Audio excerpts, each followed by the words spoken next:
Thanks for joining us. This is our extended interview with Andrea Cannavina from Legal Typist.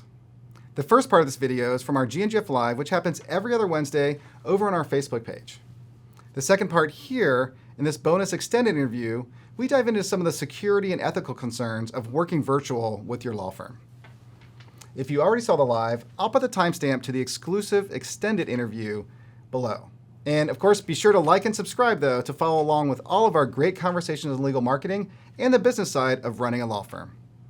And of course, to watch this video on the platform of your choice, you can find everywhere we stream over at GNGF.tv.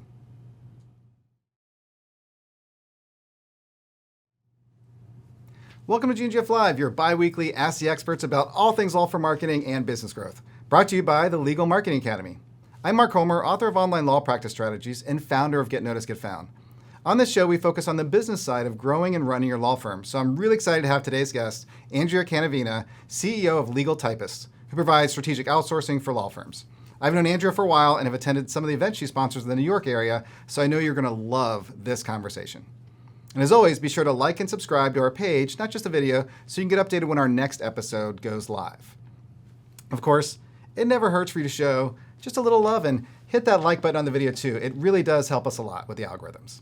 And we've got moderators in the chat, so please ask questions and interact at any time during the premiere. And if you're watching this in the future after the premiere, we do monitor the comments and we'll reach out to guests and answer any follow-up questions you have.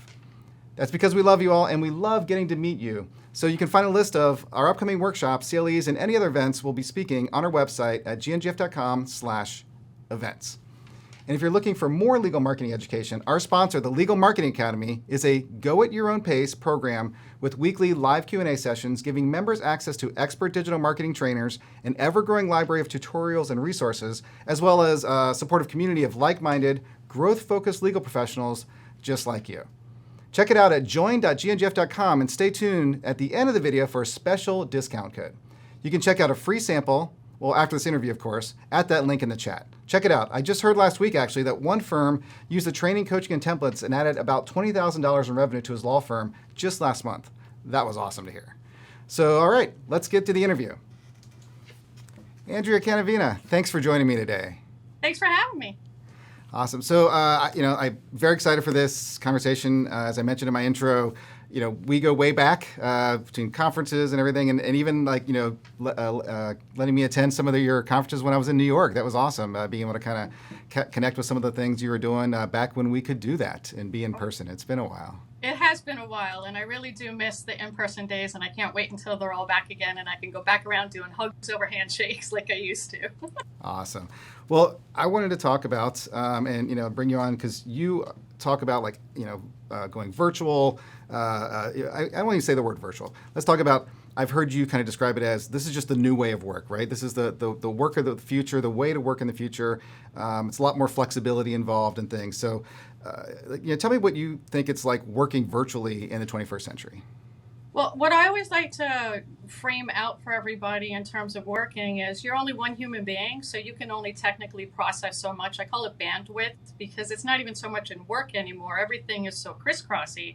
You only have so much bandwidth, and depending on what you have going on personally or with the office or with something blowing up that you didn't expect or plan, there's always only so much that can go around. So the best thing for you to be is technically somebody that's able to process work whenever you can or need to from wherever you are with whatever you have. And to me, that's a 21st century mobile professional. You're completely securely mobile from wherever you are using whatever you technically have at hand.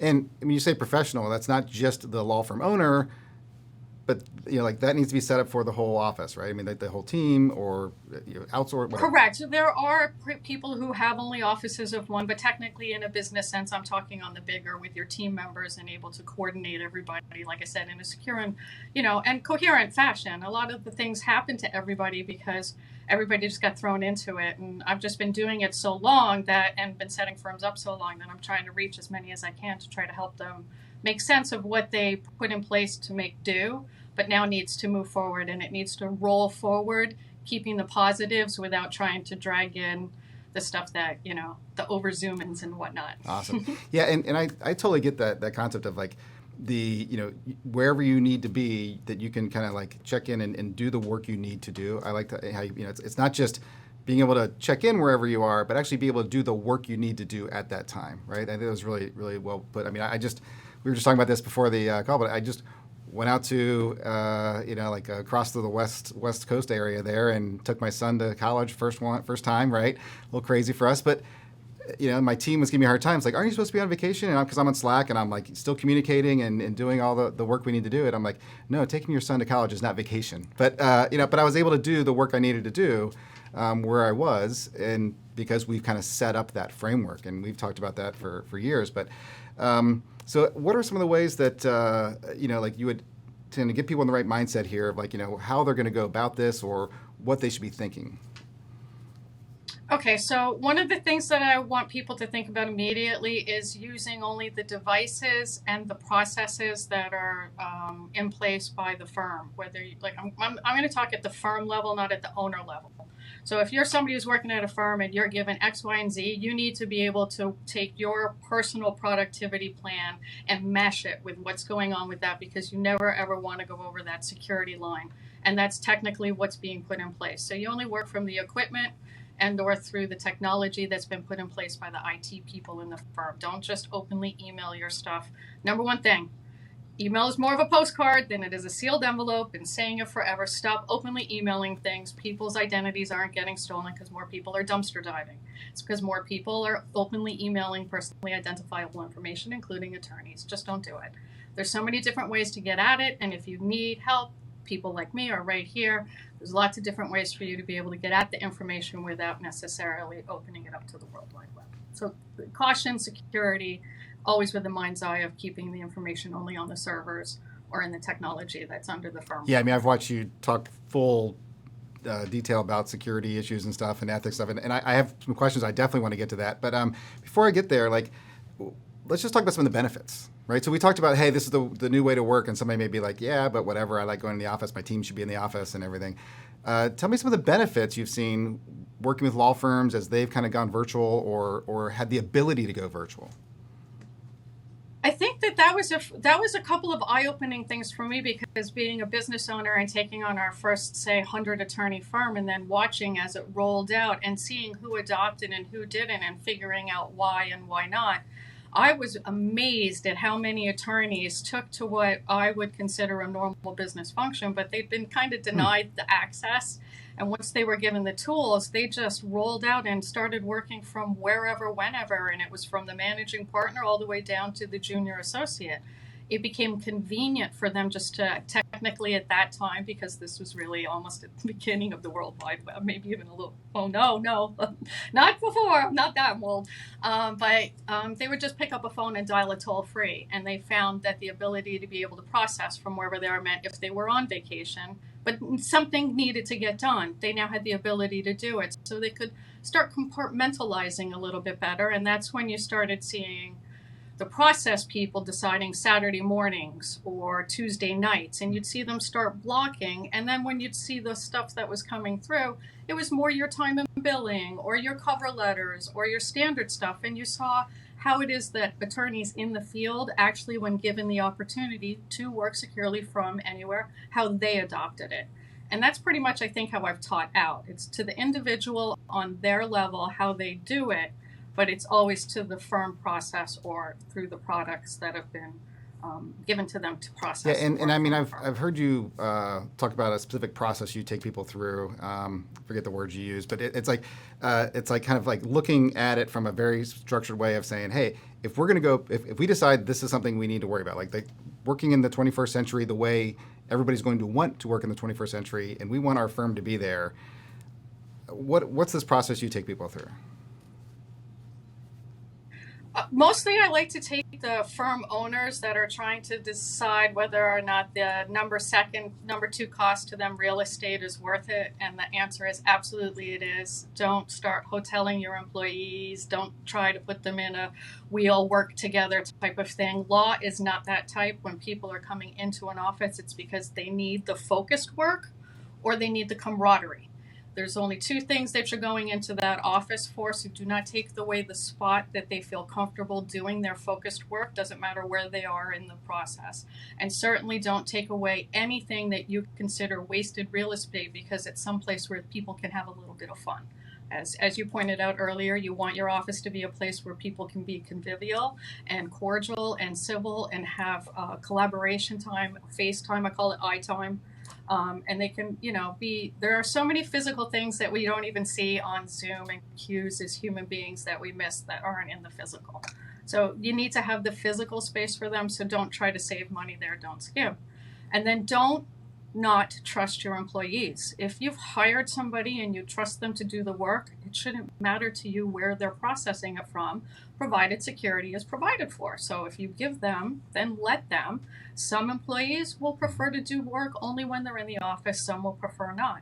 But you give equally to all and you watch them all shine. And sometimes with the bandwidth of life, their bandwidth for work will go down, but you will see it's because of something else that's in their life. What it won't do is it won't ever stop, which in a lot of times in our world, when something does that, we have no choice but to make it stop. Now, at least you'll still get a little bit of bandwidth out of people because they can fall back on something that they're already comfortable doing, even when they don't have enough bandwidth to think. It's like a habit. 31 times to make a habit.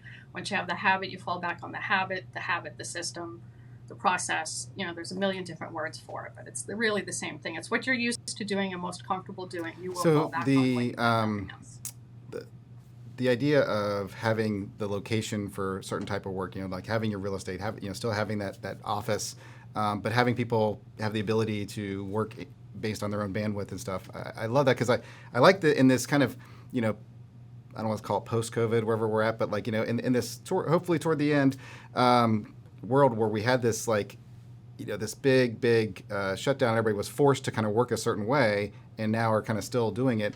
The idea that it's okay to be on a meeting with somebody and suddenly their kid pops in or comes and jumps on their lap or the dogs start barking and stuff, and it's like an accepted thing now, I think that's kind of cool. But if you say, well, no, this is a meeting where I cannot have that, I have a spot to go into the office, I can be in like a meeting room or huddle room or my office if you have offices and stuff, right? And like the ability to have both of those, one, I think the acceptance of that it's okay. Like I think the world has accepted that it's okay. I think I just lost a book off my table. I'm like, that's happened. It's like, who is that? Is there a ghost here at GNGF Studios? So the idea that that's okay, I think is a neat thing that's come out of this. It's like it's we all get that we work in different ways and we have life involved. Yeah. It's not like this hidden thing behind me. And I think as a profession, lawyers have been always very guarded, and it's like this is like this is my wall. But now that that's opened up, and from a marketer perspective, people hire people. And people want to know about you and the fact that they can like relate. Oh, you have to deal with the kids too. You have to like that. I think it's really helped a lot, break down a lot of barriers and stuff there. So I think you and I are really the same when it comes to when I talk to my attorneys about marketing. I always make them give me something for their website that isn't legal related that they enjoy doing. And sometimes it's actually very difficult to get them to admit it because that's not professional. I'm not putting that on the website. And I'm like, yes, you are. And generally, I finally figure out what it is from some conversation and start laughing. And they're like, you're not putting that on my website. I'm like, yes, I am. Talk to you later. Bye-bye. And the last time I did that within a week was before somebody pointed out, I called you because of such and such on your website, and I got the phone call. Thank you, Andrea. Yeah, and I always because it was I always joke about that, right? It's client. Exactly like if you coach Little League, put the you coach Little League because you know what? Somebody's got a kid in Little League, or somebody recognizes that I have to like deal with that whole coaching world and little kids running around, and like that's an immediate relation. Yeah. Like it's an immediate relation, or whatever the thing is. Like like they can relate. But I think that Zoom and that kind of like world of work and seeing different angle of your lawyer has done great things. It's wonderful, but on the downside, you and I also, not being lawyers, don't Correct. get to deal with when they actually have to have it the formal.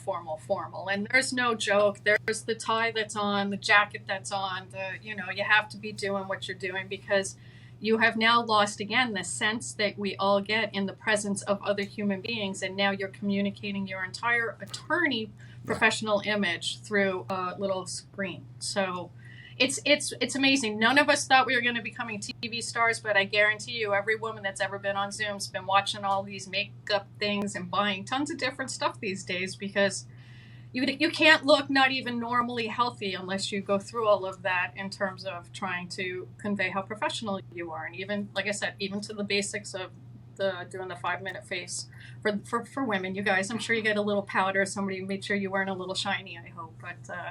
But it's hard. But the background, you have to do the background. You have to make sure that you have the proper lighting and you're not going to be interrupted. And quite honestly, I can't imagine attending nor having to endure or being a part of an extended couple hours Zoom hearing of any kind, because that's got to consume. So yeah, I mean, there are some downsides, but let's talk a little bit about some other pieces there, like cost and benefit, right? So tell me about going virtual. You talked about you got to be secure and you got to have tools or use the tools you have, but what are some of the things that is there additional costs involved? I mean, we've heard everybody talk about, get this platform, get that platform and things. And then what are some of the benefits if there are trade-offs of you're going to gain something back, or going through your process of finding things that maybe you shouldn't be doing or whatever it is? Well, okay, so what ultimately ends up happening is you have to organize a few things when it comes to now, we're out of the free fall and everybody realizes that pretty much you're going to be a mobile professional. I always tell people that they need to set up what I call their home office, which is their office. That's how I know if they're at home or they're at work. And I try to set it up so that it's in a space that's got a door that can close and is in a spot where the children, the dogs, the spouse, whoever it is that they're in the communal space with, because you can't even really, however people live a million gajillion different ways.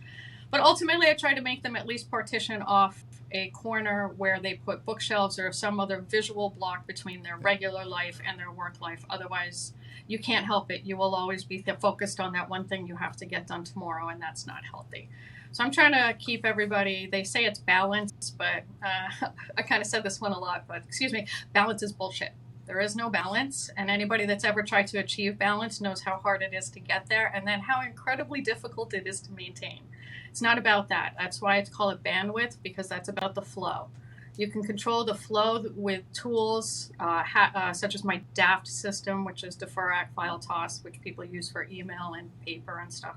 And then those are what I call the tools, where you can gauge how much flow is coming at you at any time. You can deflect. That's through delegation to a team member or trusted somebody. I know a lot of solos who get unexpectedly ill and need to have a trusted attorney that they can go to. So there's different ways for you to divert the flow, whereas there's nothing you can do with balance. Right, and that's something you excel at, right? It's like helping people through their process. And I didn't even think about that, right? That's something if somebody's a solo, they should be thinking about, when I'm out for a few weeks or something happens, who is covering me? And so having that, referral trusted person or something, even think about that. That seems like a huge thing, but probably nobody thinks about that. But in a mobile, if you're virtual and mobile, right, that opens you up to even more people to trust on that.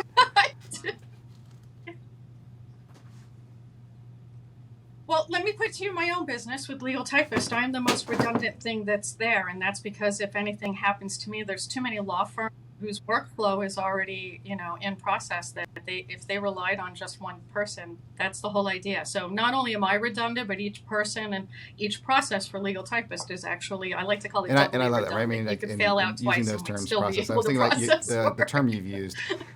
It's like streamline, automate, delegate. That's the words I was looking for. So I've heard you say that over and over and over. Oh yeah, those ones are my. When you have any process, and if you look at any process you have now, you write down all of the steps. You go through that: streamline, automate, delegate. You first have to pull out, I call it the cruft, the duplication, the extra. There's always extra in there. Pull that out. You don't need to do that many steps. Then anything that's left in there, automate. Put it either through something you already own or find a way to automate it to the best that you can. There will always be the place where you have to put the person where whatever you're getting out on the other end needs the person. So don't try to automate or streamline out a person. That's when you get to delegate. And when you streamline and automate as much as you can, when you get to the delegate, you're spending as little as possible on the delegation, because even for that person, you've already made it so much more efficient for them to complete the task. So but the task still needs to be done. Just try to get it down. Delegate down as much as you love can. your sayings, Streamline, Andrea. automate, delegate. Love Or them. S.A.D, So, but you'll be if you don't. yes, exactly.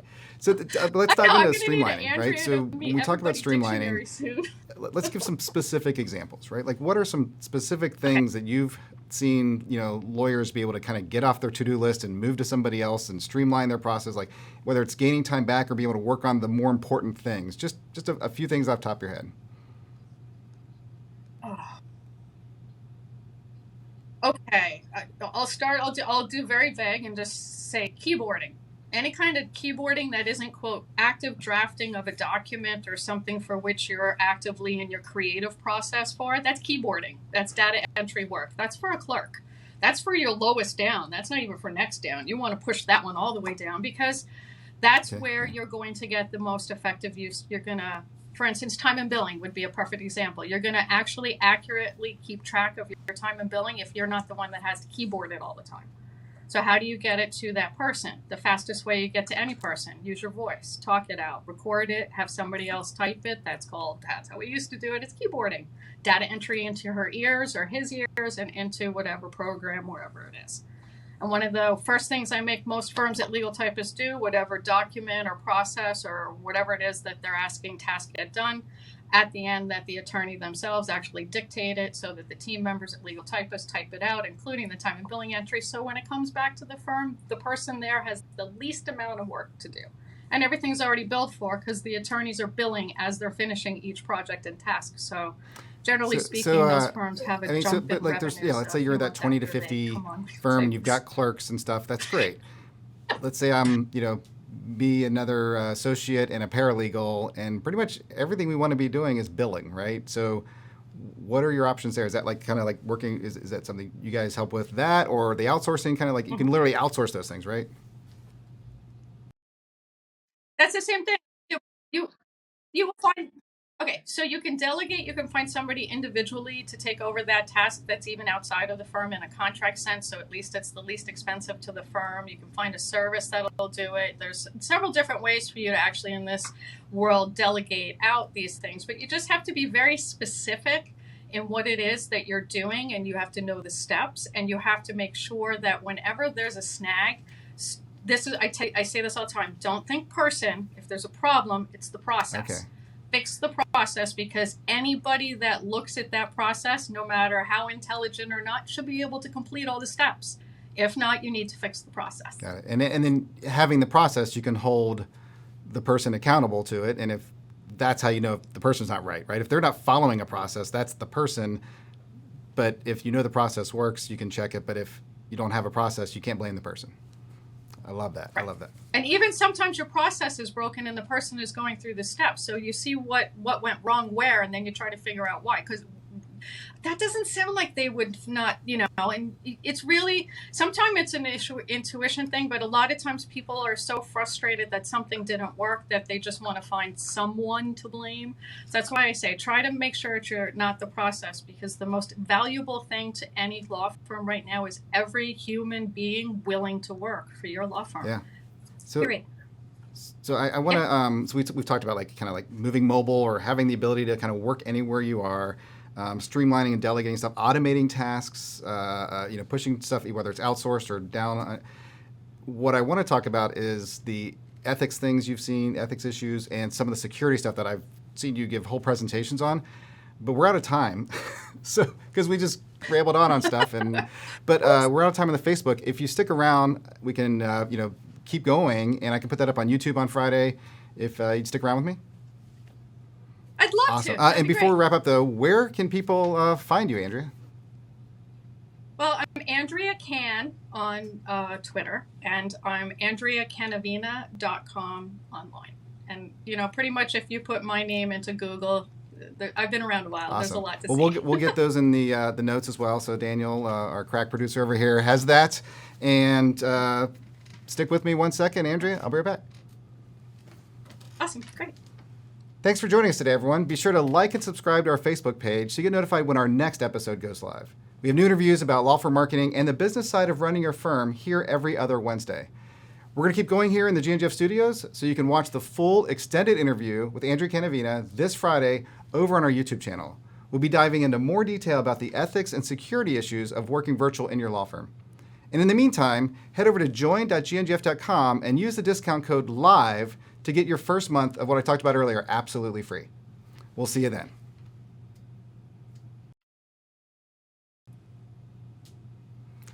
All right, thanks for sticking with me, because we can talk about whatever we want as long as we want now, because we can just post this over on YouTube and it's all good. We can just talk about how restaurants are in New York these days.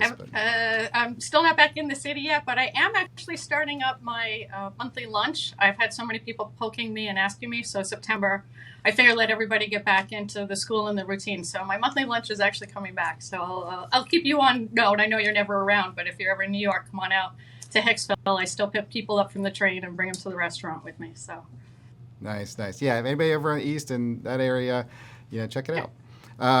And I follow you on Twitter. You always announce it on that. Yep. So yeah. So I wanted to talk about, because we had earlier talked about having the ability to work wherever you are. So which kind of brings about that kind of idea of the mobile work, having be able to work anywhere.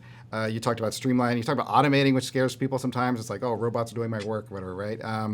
And then delegating down, or even out to somebody outside your company from an outsourced service perspective. But let's talk about some of the ethics issues you've seen law firms maybe either run into or either be really concerned about and have to appease. Tell me about that. Well, since I'm not an attorney, me and ethics are, it's not like I have to tell attorneys how they have to do it. But there are some things that you want to make sure of. I think I touched on it earlier. When you're building in your processes, don't build in anything that's not secure. Don't host anything on a server that you don't pay for. Don't use free email. There's a million different kinds of ways that eventually will catch up with you, that if you are not safeguarding the information that's entrusted to you as an attorney. There's that one. And there's also the not to inadvertently share. So you're supposed to hold everything confidential, but there's a second duty, which is not to inadvertently share. And that's the one that I want to make sure that attorneys aren't, not necessarily thinking about, because they think, oh, who's going to break into Dropbox, right? Well, I don't know. Is it more likely that they're going to break in? How many hackers do you think, Mark, are trying to at any given moment break into Dropbox? Right. So, but I'm not picking on Dropbox, and I don't normally like to say tech names because there's so many millions of them now. But it's just so that the attorney themselves understands the technology or the actual connected, I call them products, because it could be something hard you hold in your hand like a tablet or a phone, or it could be something that resides in the cloud. But wherever it is, you as an attorney have to at least have a semblance of knowledge of how the wires, the things are going back and forth, so that you can understand the security behind them. And if you don't, then you need to hire somebody who is a competent IT person that you can therefore base your decisions on and be able to ultimately defend your decisions if that's something that at some point in the future you're required to do. Yeah, and I mean, it's a complex world out there in terms of some of the choices and stuff, and I see a lot of people get stuck in analysis paralysis and things, but I mean, state by state ethics, take all that, neither of us are lawyers or ethics professionals or anything, but we do this enough to know where people get tripped up. One of the other things is a lot of states have added technology as a component of competence, just the basic attorney competence. And it's there's a lot of stuff out there. So the fact that, now you actually have your ethics board saying, well, you need to understand this technology. There's no excuse to say, I didn't know that it didn't do that. So you're right in terms of having the professional and having the trust, which then again, as you have professionals, know that you're ultimately buck stops with you, right? So. But you don't just have the professional to say for you to bark at, to say, do it this way, this way, this way. When you hire a professional, you hire the professional to tell you, we're doing it this way, this way, this way. Because you're paying the professional to basically CYA. Yeah. So if you're paying for it, that's what you should be doing. But then don't try to go outside of, and I can't even tell you how many different ways I have seen lawyers get around the actual products and processes put in place by firms so that it's easier for them to do just this one thing. Do me a favor, people. No more just this one things. No, stop. Don't do it that way. Learn. Once you learn how to do it the proper way is when you build the habit. Once you build the habit, the security is built in. So teach yourself proper, I don't know, security, social etiquette, or however we want to, practices, and really make yourself stick to them, because when the one time that you don't is the one time that it's going to be the one time that you wish you had, and regrets aren't going to fix it. It's too late once you're there. So don't. Yeah, and our friend, Catherine Sanders Reach down there. I think she's in North Carolina now, right? I mean, she writes. If no matter what state you're in, go check out some of her stuff. Like, she will show you some of the things where people do it wrong by doing that one little thing, right? But the tools have gotten so good, and consumers have gotten so savvy, and their expectations have gone up, that they understand e-signs, they understand going to portals and grabbing documents and downloading from a thing and uploading to a thing. They can scan with their phone and stuff. Like, no, don't ask for a fax anymore. Nobody even knows how to find a fax machine, right? It's like use these tools. That one actually, it's kind of funny, because in security terms, there's a reason why you can only fax to the IRS and stuff, because technically it is still a secure technology itself. But the problem is that all of the fax to email companies took over, and once you turn that fax into a digital email and you shoot it out, unsecured PDF digital email, right? I mean, yeah. Yep.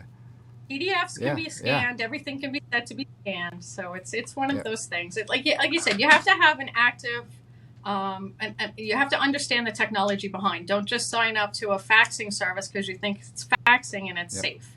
If it's openly emailing it to your email address, it's just openly emailing it. It's not the same thing as you securely logging in and downloading through a secure portal. And coming from a marketing and technologist, I can't agree more. It drives me crazy when I'm like, hey, your credit card, expired. Can you go to the, this link and update your credit card and stuff? And they hit reply and type in their entire credit card and all that stuff right there. And I'm like email is not secure. I don't care how, even if it's got a little lock there. On the form for people to set up for legal typists, right where it tells them how, in capital block letters, it says do not email. And then when you go to the page that you're supposed to open, it says just do it. Do not email. Because I will get I used to. Actually, it's a lot better now. I don't know if the savvy in terms are coming up or people are actually reading. I made it a one-page form now. I followed Carolyn Elephant's model from the 21st Century Retainer Agreement. So I made it one page, but they used to just do it all the time. And I'm like, oh, your credit card's so we're not trying to bash people because it happens all the time, but